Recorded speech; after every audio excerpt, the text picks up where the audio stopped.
All right, today I'm going to share with you how to build a powerful, strong network to grow your real estate business by at least 30,000 over the next year. Let me share with you the money part of that right now so you know what I'm talking about. NAR, National Association of Realtors, showed that 38% of all home sales happened in the $250,000 to $500,000 price range. For this example, I'm just going to use $250,000 and an average of, let's say, a 3%. $250,000 at 3% is gross commission of $7,500. I'm going to show you how to get at least 4 sales, or 1 a quarter, times 4, right? That's $30,000 gross commission income off of minimum of 4 referral sales a year. And again, National Association of Realtors shows statistically that the average real estate agent brings in 4 to 5 transactions a year or sells 4 to 5 homes a year. I'm going to show you how to not be average, but to double that at least through building a strong network. Now, for myself, obviously, I've been through the real estate market. 2008, I went through the real estate crash. I started in real estate in 2001, rode through 2008 all the way up to 2011 when I started Master Networks, our national networking organization. But at that time in 2008,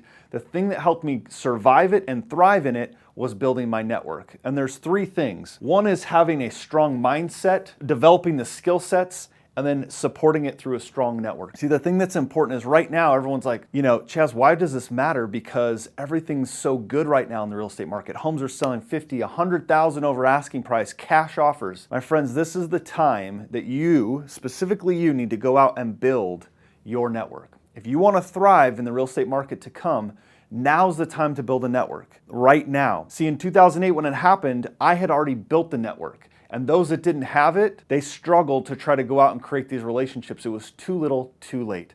I want to help you avoid that. So let me share with you how to do that and what the steps are to make sure you build a powerful network. The first thing you want to do when you're building a strong, powerful network that's going to send you a steady stream of business. And if you're thinking of selling a home in the next year, you want to make sure you find a real estate agent that's doing these things, and I'll share with you why that's valuable. Okay, the first thing you want to do is, I call it creating a list, your top 20 list. Your top 20 list, if you're a real estate agent, and the simple and easy ones are, go out and find a lender, right? I list out who I'm looking for, a lender, an insurance agent. Those are easy to find and easy to see the value of that, right? So I go out and I find a lender, right? An insurance agent. And when you make this list, I would encourage you to actually put people's names next to it. Specific lender you want to go create a relationship with. But here are some others that I would give you that are highly valuable, that were a great resource to me. Chiropractor. Why a chiropractor? Because they have patients that come in, a steady stream of patients every single day. They know when that chiropractic patient is thinking about selling their home or buying a new one, and they can refer you and have them reach out to you. Another one that was highly valuable for me was HR directors. See, where I was selling real estate, there was a large hospital, and these HR directors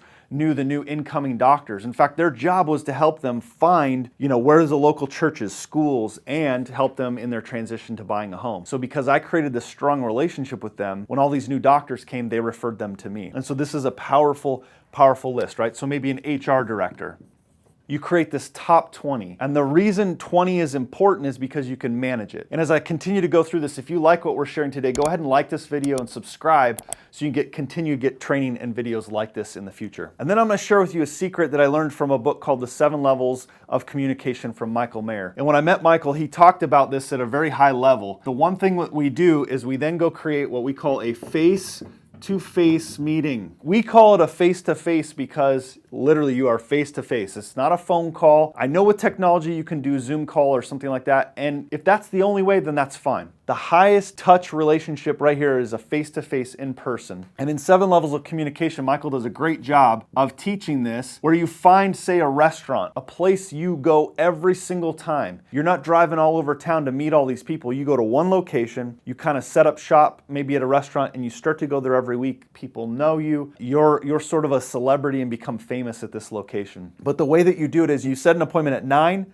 one at 10, and one at 11. So 3 hours, in 3 hours a week, you've now created a bunch of relationships. So for example, at 9 o'clock, you meet the insurance agent, and I'll share with you what to do at this meeting in just a second. But you meet the insurance agent. Then at 10 o'clock, you set up for the lender to come in, right? And then at 11 o'clock, maybe it's the chiropractor. 9 o'clock, 10 o'clock, 11 o'clock. When you're wrapping up at 9 o'clock, guess who's showing up at 10 o'clock? Your lender. And what you do is when the lender walks in and you have the insurance agent, you actually introduce them to each other. Even if you've never met, you introduce them to each other. They now visually see you as a connector, somebody who is networked and connected to others, and you become instantly valuable to those two people. And then again at 10 o'clock, you do it at 11 o'clock. This is a bonus tip for you. The highest priority relationship I want to create, I sandwich them right in the middle, because now I can connect them to two people. All right, now what do I do at this meeting? This is where it really gets fun, and this is the skill set in building the network, right? You've got to start with that mindset to know this is important, this is what I want to do. The skill set that I'm going to teach you in building this network is an acronym called B.O.N.D, right? Now we're going to put in the description, we'll put a link to where you can download an outline of B.O.N.D and how to actually get this and practice this. But let me just give you a high-level overview of what B.O.N.D is. B.O.N.D is build on a common interest. So when you meet